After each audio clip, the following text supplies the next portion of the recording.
예수께서 그들 앞에 또 비유를 들어 이르시되 천국은 좋은 씨를 제밭에 뿌린 사람과 같으니 사람들이 잘 때에 그 원수가 와서 곡식 가운데 가라지를 덧뿌리고 갔더니 싹이 나고 결실할 때에 가라지도 보이거늘 집주인의 종들이 와서 말하되 주여 밭에 좋은 씨를 뿌리지 아니하였나이까? 그런데 가라지가 어디서 생겼나이까?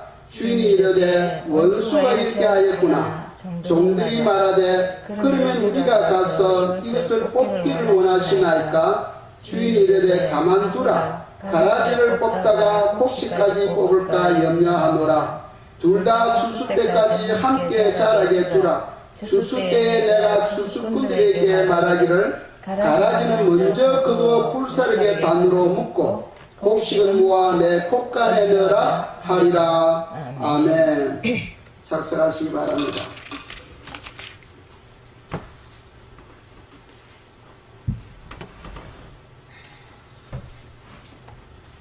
기도하겠습니다. 우리 하나님, 셈이의 말씀을 대언하고자 하오니 우리 주님께서 우리 모두를 붙잡아 주셔서 들을 수 있는 귀가 있게 해주시며 또 이 셈이의 말씀을 제 마음과 입술에 넣어주시고 그 말씀이 학자와 같은 말씀이 되게 해주시며 우리의 삶에 풍성한 열매를 맺을 수 있도록 주관하여 주시옵소서. 예수 그리스도 이름으로 기도드립니다. 아멘.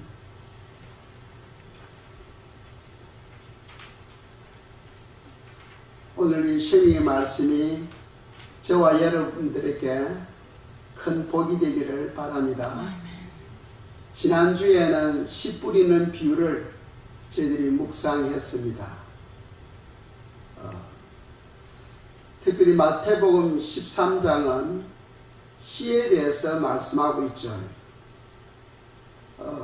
오늘 말씀을 묵상하기 전에 먼저 지난주 말씀을 저희들이 복습을 하고자 합니다.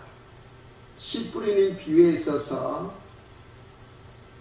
몇 가지 주신 교훈이 있어요. 그 교훈을 저희들이 다시 한 번 더 되새김질 하고자 합니다. 첫 번째 씨 뿌리는 비유가 주시는 교훈은 무엇이냐 하면은 열매는 말씀을 통하여 맺어진다.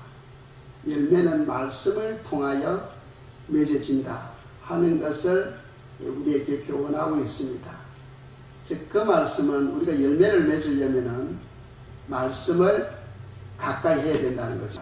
그래서 씨 뿌리는 비유 두 번째 주시는 교훈은 신앙은 열매로 평가받는다 하는 것을 묵상했어요. 이 마태복음 7장 19절 20절 말씀입니다. 읽겠습니다. 아름다운 열매를 맺지 아니하는 나무마다 지켜 불에 던져지느니라. 이름으로 그들의 열매로 그들을 알리라. 그래서 신앙은 열매로 평가받는다. 우리가 또 잘못 생각한다면 그럼 예수님 안 믿어도 열매만 잘 맺으면 되겠네. 또 이렇게 생각할 수 있잖아요. 그런데 그것이 안 되는 것이 예수님을 안 믿으면 그게 생명이 없잖아. 생명이 없다는 것은 이미 죽어 있다는 거죠. 아무리 착하게 살아도 그 열매가 안 되는 거죠. 죽은 나무가 아무리 그게 걸음을 줘보세요. 그것이 뭐 잎사귀를 내고 열매를 맺을 수 있는가. 그러니까 열매를 맺으려면 우선적으로 예수 그리스도를 믿어야 되는 거예요. 세례 요한이나 예수님께서 주시는 교훈은 우리가 예수 믿는 사람이 살아가는데 선한 일을 위하여 살아가도록 우리를 불러주셨거든요. 그래서 우리가 열매로 평가받는데 열매를 올바르게 맺지 못한다면 그게 문제가 있다는 거죠. 그래서 우리가 마지막 때 심판대 위에 섰을 때 신앙의 열매로 평가받는다 하는 것을 씨 뿌리는 비유를 통하여 우리에게 교훈하고 있습니다. 세 번째 교훈은 예수님은 기록된 말씀대로 살았다는 거죠. 기록된 말씀대로. 그 말씀은 너희들도 기록된 말씀대로 살아라 하는 그런 교훈이에요. 왜 그러냐 하면은 그 말씀 안에 뭐가 있기 때문에? 생명이 있기 때문에. 생명이 있기 때문에. 그래서 오늘 많은 사람들이 그 말씀대로 살지를 못하는 이유가 무엇이냐? 주님께서 말씀하셨죠. 그들이 나를 사랑하지 않기 때문이라는 거죠. 그들이 나를 사랑하지 않기 때문이다. 그래서 우리가 주님을 사랑하게 되면은 우리가 주님의 말씀을 사모하게 되어 있어요. 그래서 우리가 그 말씀대로 살아갈 수가 있습니다.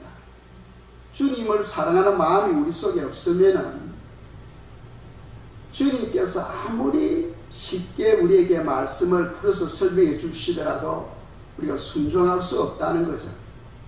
그래서 가룟 유다가 아닌 유다가 예수님께 질문하지 않습니까?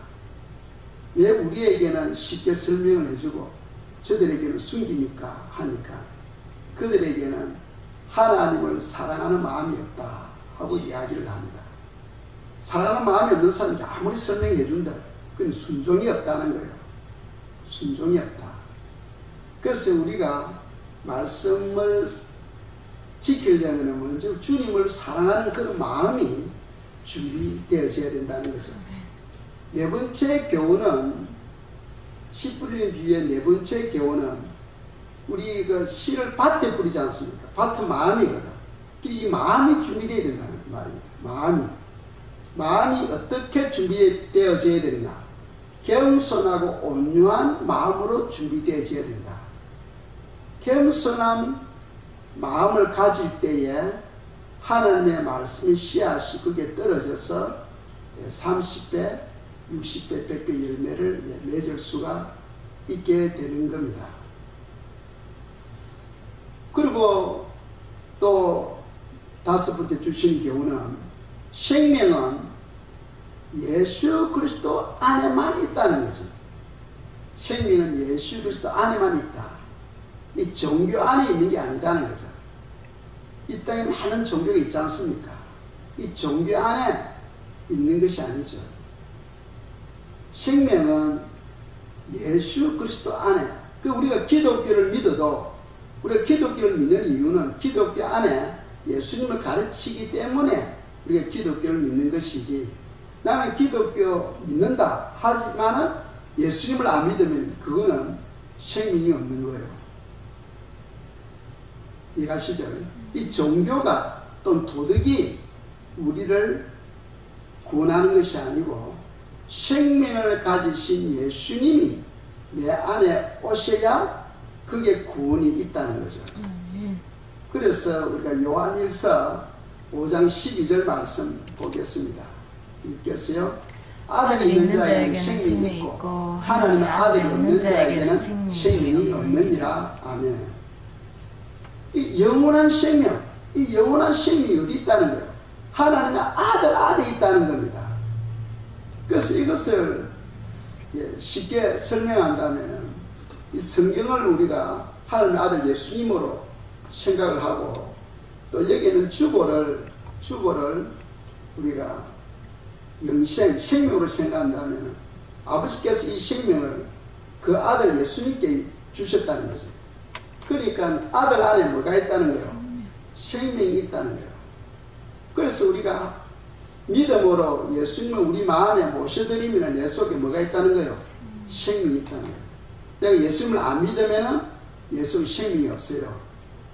그러니까 우리가 이 생명이 내 속에 들어와야 나에게 구원이 있는데, 이 생명을 얻기 위해서는 예수님을 내가 믿어야 돼요. 예수님. 왜? 이 생명이 누구 안에 있다?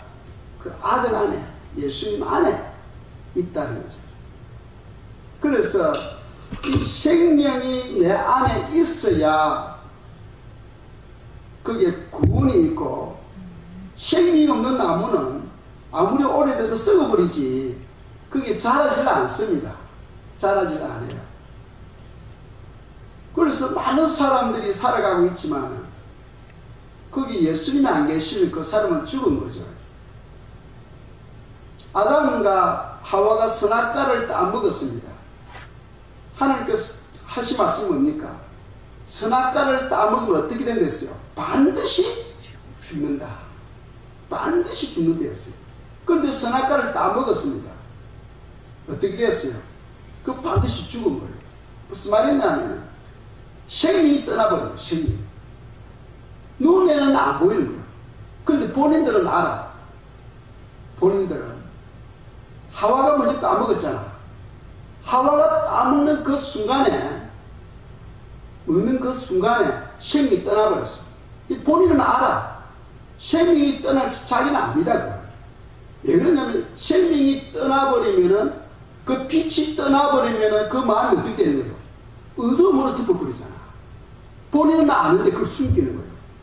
그러고는 여보 내가 안 죽었잖아 하면서 너 죽고 나 죽고 이런 마음이거든. 그 남편에게도 죽는 거예요. 이 사람은 악한 거예요. 빛이 나에게서 떠나면은 순간적으로 어둠이 나를 덮쳐버립니다. 어둠이. 그걸 우리가 알아야 되는 거죠. 그래서 영원한 생명은 예수 그리스도 안에 있다 하는 것을 씨 뿌리는 비유를 통하여 우리에게 교훈하고 있는 거죠. 그래 한번 더 우리 묵상하면 씨 뿌린 비유 5가지 정도로 생각하는 첫째로는 열매는 반드시 말씀 순종을 통하여 맺는다. 신앙은 열매로 평가받는다. 열매로. 그리고 예수님은 기록된 말씀대로 살았다. 그러니까 우리도 그렇게 살아라는 거죠. 왜? 그 안에 생명이 있기 때문에. 그리고 네 번째로는 또 뭐가 있어요? 마음이 준비되어야 된다. 어떻게? 겸손하고 온유한 마음으로 우리가 준비되어 있어야 된다. 그래서 우리가 준비는 완전히 되는 게 아니니까 겸손하고 온유해지려고 우리가 그런 마음을 추구해 나가야 돼요. 추구. 하나님 우리 마음을 보시잖아. 겸손하고 온유해지려고 하는 그런 마음을 추구하는 그런 영혼들에게 은혜를 주시는 거예요. 그게 관심이 없는 영혼들에게는 안 주십니다. 내가 그렇게 되고자 하는 그런 간절한 소망을 가지고 있는 그런 영혼들에게 하나님께서 그 마음의 변화를 주시는 거예요. 그리고 5번째는 생명은 누가 안에 있다? 예수 그리스도 안에 있다. 그래서 우리가 예수님을 꼭 굳게 붙잡아야 된다 하는 것이 바로 씨 뿌리는 비유가 주시는 교훈이에요. 오늘도 시에 대해서 말씀하고 있는데 좋은 시와 가라지에 대해서 우리에게 말씀하고 있어요. 보통 시 하면은 말을 말하잖아요. 그죠? 이 말씨 사건 이야기예요. 말씨. 시 하면은 말 또는 말씀 또는 교훈 이렇게 이야기할 수 있어요. 그러면 좋은 시는 금방 알 수 있겠죠.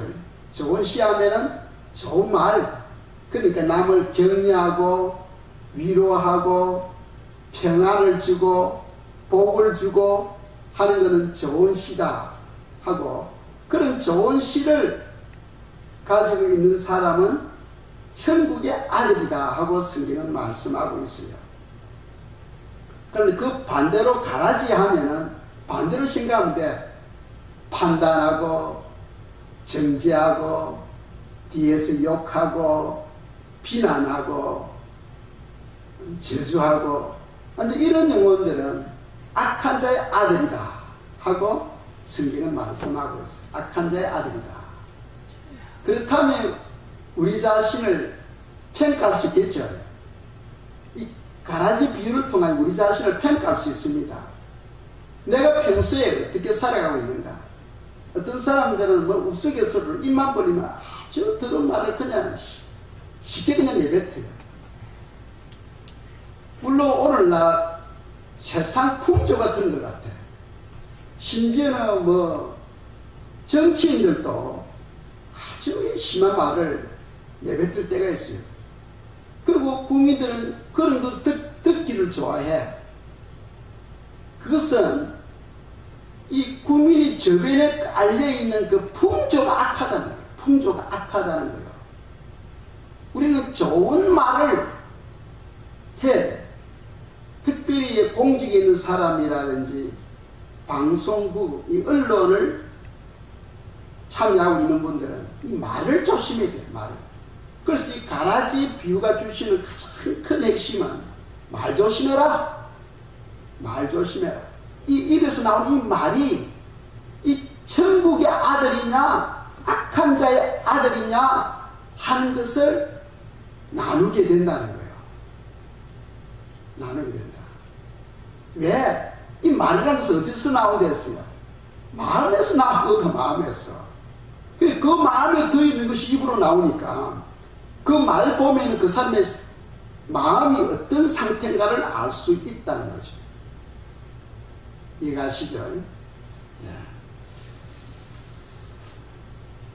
우리가 한 구절 보겠습니다. 마태복음 13장 25절입니다. 읽겠어요? 사람들이 잘 때에 그 원수가 와서 곡식 가운데 가라지를 덧뿌리고 갔더니 아멘. 하나님은 우리에게 좋은 씨를 뿌려서 사람을 만드시고 하나님은 좋은 씨를 뿌렸는데 그 천사들이 보니까 가라지도 있는 거예요. 그래서 주인에게 그 주인은 하나님이 되겠죠. 묻습니다. 어째 저기 가라지가 있습니까? 하니까 원수가 그렇게 하였구나. 원수가 뿌렸다는 거예요. 언제 뿌렸다는 거예요? 보세요. 사람들이 잘 때에 잘 때는 무슨 말입니까? 영적으로 잠자고 있는 거죠. 영적으로. 그러니까 성도들이 깨어있지 못하다는 것은 무슨 말이냐면 말씀에서 멀어져 있는 생활, 말씀에서 멀어진 생활, 또 기도하지 아니하는 생활, 이제 그런 것이 바로 영적으로 잠자고 있다 하고 이야기할 수 있어요. 영적으로 잠자고 있다는 것은 말씀에서 멀어진 신앙생활 또는 기도하지 아니하는 신앙생활. 왜 그러냐면 말씀 안에 생명이 있어요. 또 기도를 통하여 성령 충만 받거든. 그 생명도 말씀이 없으면 생명이 내 속에 고갈되죠. 기도하지 않으면 성령이 내 안에 고갈되죠. 그러니까 약해지잖아요. 우리 음식 안 먹으면 약해지죠. 그것처럼 우리 영혼이 약해지면 병균이 침입하잖아요. 병균이. 그래서 마귀가 영적으로 약한 영혼들을 찾아다니면서 공격하게 되는 거죠. 그래서 우리가 항상 깨어 있어야 되고, 누가 가라지를 뿌립니까? 원수가. 그렇죠. 원수는 저기서 마귀를 말합니다. 이 마귀가 삼킬 자를 찾아다니는 거예요. 삼킬 자를. 그 삼킬 자를 찾는다는 것은 무슨 말이냐면은 구원받은 하나님의 백성들을 말합니다. 불신자들은 이미 넘어져 있잖아요. 불신자들은 그 구원이 없으니까 죽어있는 영혼이니까 마귀가 내버리고, 마귀가 누굴 찾아다니는 거예요? 예수 그리스도를 믿는 사람, 구원받은 하나님의 백성들을 무너뜨리려고 찾아다니는 거죠. 마귀가.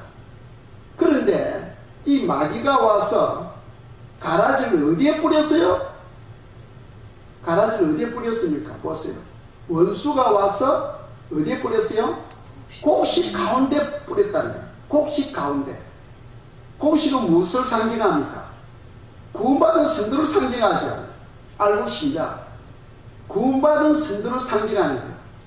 그러니까 성도들에게 가라지를 뿌린 거예요.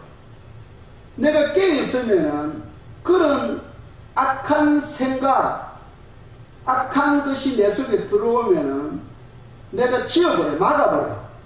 이거는 하나님 기뻐하지 아니하셔. 막아버리는데 깨지 못하면은 그것을 받아들인다니까. 우리 사람의 생각에는 하루에도 많은 생각들이 흘러가.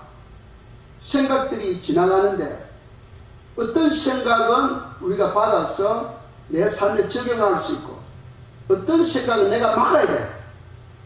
거기에 빠지면 안 돼. 가룟 유다는 마귀가 생각을 넣어주는 거예요.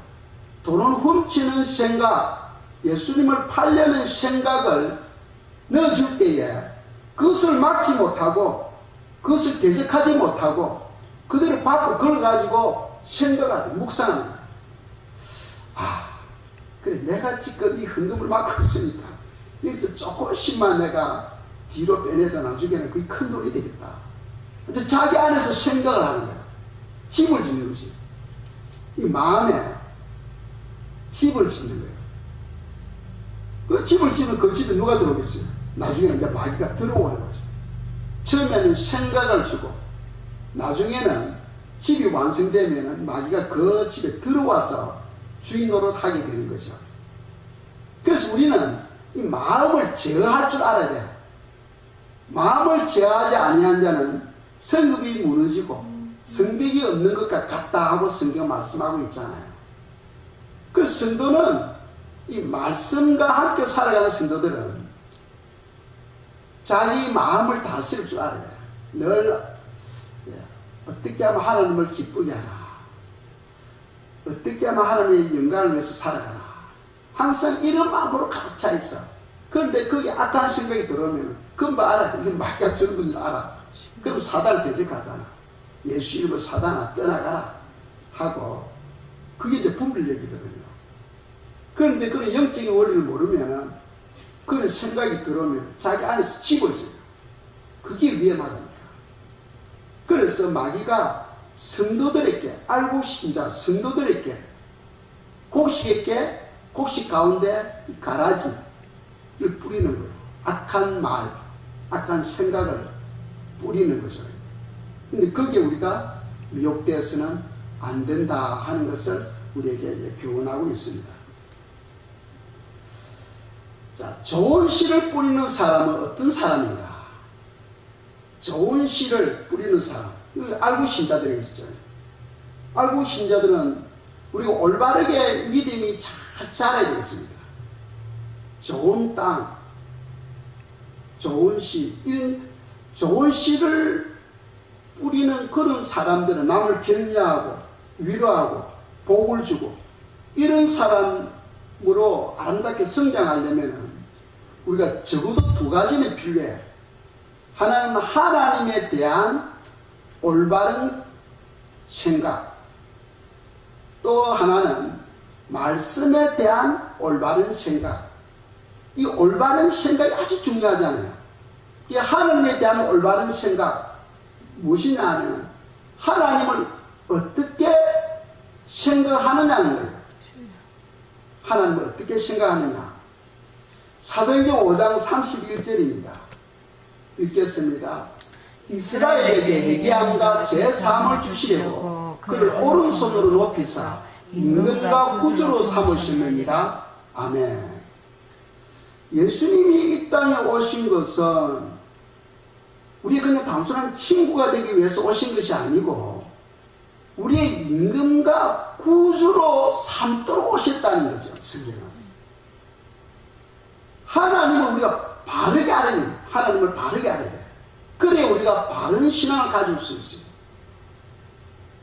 하나님을 어떻게 섬기랬어요? 임금으로, 구원의 주로 그렇게 섬기도록 하기 위해서 예수님 이 땅에 오셨는데 그걸 우리가 올바르게 알게 되면은 하나님을 경외할 줄 알아야 돼요. 하나님을 경외함을 알게 됩니다. 그런데 그것을 모르면은 예수님을 생각하기는 그냥 이웃집 아저씨를 생각한다니까. 거기에는 경외함이 없어져 버려요. 경외함이 없어져 버려요. 그것이 오히려 하나님과 더 친밀해지는 것 같이 느끼죠. 그렇지, 그게 아니라니까요. 그게 아닙니다. 하나님을 경외하는 것은 반드시 사람이 해야 할 일이잖아요. 누구에게 경외할 수 있어요? 그분을 임금으로 우리가 인식할 때 경외할 수 있어. 그렇잖아요. 당연하잖아요. 임금 앞에서 말 잘못하면 목이 날아가. 예수님이 이 땅에 오신 것은 임금을 삼고 구원의 주로 삼도록 이 땅에 오신 건데 오늘날 그러지를 못하고 있다는 거죠. 그러니까 경외함이 사라졌어요. 이 하나님에 대한 올바른 인식이 아주 중요합니다. 올바른 생각이 아주 중요해요. 그리고 두 번째, 말씀에 대한 올바른 생각. 말씀에 대한 올바른 생각. 잠언 19장 27절 말씀입니다. 이번 주 암송구절인데 읽겠습니다. 내 아들아, 지식이 말씀에서 떠나게 하는 교훈을 듣지 말지니라. 아멘. 오늘날에는 은혜라는 잘못된 사람들이 생각이 은혜를 잘못 이해를 했어요. 은혜라는 잘못된 그런 말로 인해서 우리는 은혜로 살아가. 그러니까 말씀하고는 상관없어. 그 말씀은 그 율법이야. 이렇게 생각하는 사람이 많아요. 너무나 많아요. 모든 것이 다 은혜로 되는데. 그 말은 맞아. 은혜로 되면 은혜를 받아야 은혜로 살아갈 수 있잖아. 그런데 한 번 받은 은혜는 그 영원한 은혜인 줄 착각해버린다니까. 우리가 말씀 순종하면 그 율법을 생각하거든. 그래서 우리가 말씀을 말씀을 내 힘으로, 내 열심으로, 내 노력으로 순종하려고 하면 그 율법 맞아요. 그 율법이 되면 안 되잖아요. 그것이 은혜가 되어야죠. 그것이 은혜가 되려면 어떻게 하면 된다 했어요? 성령 충만을 받으면 된다. 성령님이 내 안에 계시면은 그분이 사랑을 주잖아. 성령의 열매가 첫 번째 사랑이지 않습니까? 사랑과 희락과 화평과 오래 참음과 이렇게 자비 양식 쭉 나가잖아요. 성령의 처음 열매가 사랑이거든. 우리가 성령 충만을 받으면 그 하나님의 사랑을 우리 부어주셔. 그 사랑이 내 속에 임하게 되면은 말씀이 그냥 저절로 지키진 됐죠. 그것이 바로 복음이라니까요. 복음. 그럼 성령 충만을 받으면은 가만히 있는데 충만 받아져요? 안 그렇잖아. 사도행전 1장 2장을 보면은 120명의 제자들이 어떻게 성령 충만을 받았어요? 기도에 전념했을 때에 성령이 임하시잖아. 이 기도에 성령이 임하거든. 그런데 이 잘못 생각한다면 우리 은혜로 살았는데 왜 기도하는 거야? 그런 자도 있더라니까.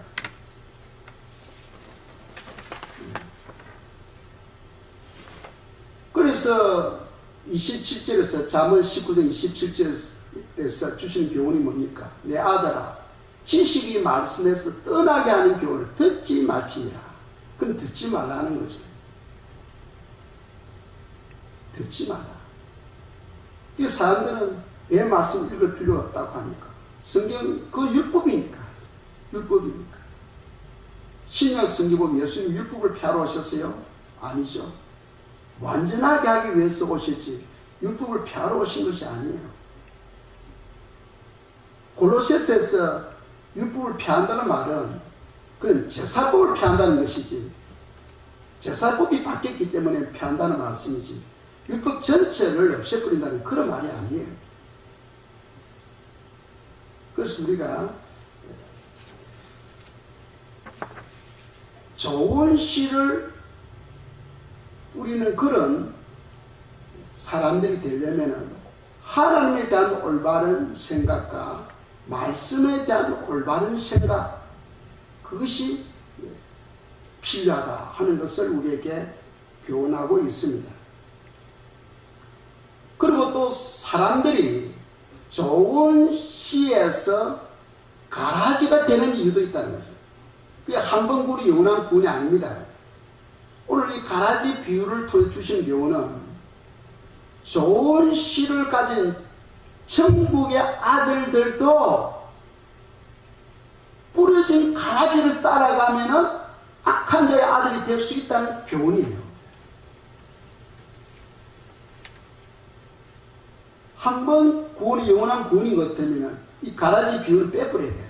필요 없어요. 이미 구원받았는데 뭐 이런 교훈이 왜 필요해? 필요 없는 거예요.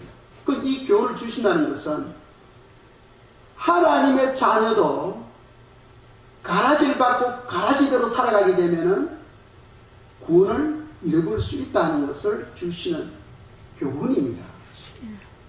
그러니까 좋은 씨를 가진 사람이 왜 가라지로 전략하게 되는가? 그 이유는 첫째로는 말씀에서 멀어지기 때문이에요. 말씀에서. 그래서 말씀에서 멀어지게 되면은 생명이 내 속에서 멀어지는 것과 같은 거예요. 말씀에서 멀어진다는 것은 생명에서 멀어진다는 거예요. 그리고 또 말씀은 우리 영혼의 양식이잖아요. 그럼 우리 영혼이 약해지면은 쉽게 병에 걸리는 거예요. 이 사단이 침입하게 되는 거죠. 그래서 성도가 넘어지는 이유, 즉 좋은 씨를 가지고 있는 사람이 가라지로 되는 이유가 다른 말로 바꾼다면 성도가 넘어지는 이유하고 똑같은 말이에요. 그 이유는 첫째, 말씀에서 멀어지기 때문이다. 그리고 두 번째로는 마음이 준비되지 못하기 때문이다. 즉 겸손하고 온유한 마음을 추구하는 그런 열심이 있어야 돼. 주님은 우리 마음에 손을 두고 역사하신다고 되어 있잖아요. 성경은. 우리 마음에 손을 두고 하나님은 역사하셔. 만져주셔. 우리 마음의 손이 주님과 하나 되기를 원합니다. 주님 닮기 원합니다. 그런 이런 간절함이 내 속에 있어야 되는데 이 주님의 마음이 뭡니까? 온유하고 겸손한 마음이거든. 주님과 하나 되려면 마음이 같아야지. 마음이 따로 노는데 그게 어떻게 하나가 돼? 부부도 마찬가지죠. 부부가 온전히 하나가 되려면 마음이 같아야 돼. 제 인간, 내 인간이 마음이 달라버리면 그거는 하나가 될 수가 없어. 주님과 하나 되려면 마음이 같아야 돼. 주님의 마음은 뭡니까? 온유하고 겸손한 마음이거든. 마태복음 11장에서 말씀하고 있잖아요. 11장 29절에 보면 나는 마음이 온유하고 겸손하니 내게 와서 배우라 하잖아요. 그러니까 우리가 마음이 겸손하고 온유한 마음으로 추구할 때, 그런 마음의 손을 가지고 살아갈 때에 주님께서는 우리 마음을 만지시고 영적 성장을 하도록 복을 주시고 그게 필요한 요소들을 채워주시는 거예요. 이해하시죠? 그리고 한 가지 더 말씀드린다면 어둠이 지배하기 때문이죠. 왜 성도가 넘어지니까? 성도 넘어지는 그 이유는 어둠이 지배하기 때문에. 어둠이. 우리는 성령의 지배를 받고 살아가야 되는데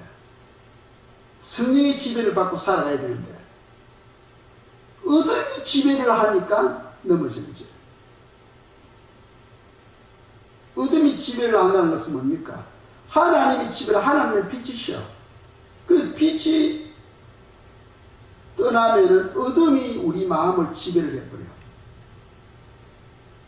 왜 어둠이 지배를 합니까? 그 사람이 빛보다 어둠을 더 사랑하기 때문에. 빛보다 어둠을 더 사랑하기 때문에. 그래서 우리가 요한복음 1장에 보면은 세상 사람들이 빛보다 어둠을 더 사랑하기 때문에 주님이 오더라도 깨닫지를 못하는 거예요. 그 하나님의 빛을 깨닫지를 못하는 거죠. 우리가 선택을 알 줄 알아야 돼. 내가 어둠을 선택할 것이냐, 빛을 선택할 것이냐. 그는 선택은 내게 있는 게 내게. 내가 선택해야 되는 거야. 그러니까 우리는 빛을 사모하고 빛을 추구하는 그런 삶을 살아가야 되겠습니다. 그래서 이 가라지 비유를 통해서 주시는 핵심적인 교훈은 알곡도 가라지가 될 수 있다. 알곡도 넘어질 수 있다. 하는 것을 우리에게 교훈하고 있습니다. 그럼 이 시간에 저희들이 기도하겠습니다. 저희들이 기도할 것은 주님 성경대로 살기를 원합니다. 성령 충만으로 좋은 씨만 뿌릴 수 있도록 우리를 붙잡아 주시도록 이 시간 주여 크게 한번 외치고 기도드리겠습니다. 주여! 우리 하나님 아버지여, 우리 하나님 아버지, 주님의 그 말할 수 없는 사랑과 은혜로 저희들을 자녀 삼아 주셨습니다. 천국 백성 되게 하셨습니다. 저희들에게 생명의 말씀을 주셨습니다. 하나님여, 저희들로 하여금 그 생명의 말씀 붙들고 승리할 수 있도록 주여 저희들을 붙잡아 주시옵소서. 저희들이 기도할 때마다 하늘이 열리고 주의 성령님께서 주관하여 주시고 성령 충만의 삶을 살아갈 수 있도록 저희들을 붙잡아 주시옵소서.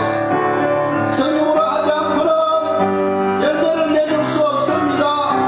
성령으로 하지 않고는 말씀 순종을 할 수 없습니다. 주여 역사하여 주시옵소서. 주여 붙잡아 주소서. 주여 붙잡아 주시옵소서. 사랑의 하나님, 성령님의 도우심으로 말미암아 말씀을 순종함으로 선한 열매가 맺어지게 해주시고 하나님께 영광이요 기쁨이 되기를 원하여 기도드리옵나이다. 지극히 거룩하신 주 하나님, 우리 모두가 아버지의 아름다운 심자로 더욱더 성숙되어 가게 하여 주시옵시고 주님의 기쁨이 될 수 있도록 도와주시옵소서.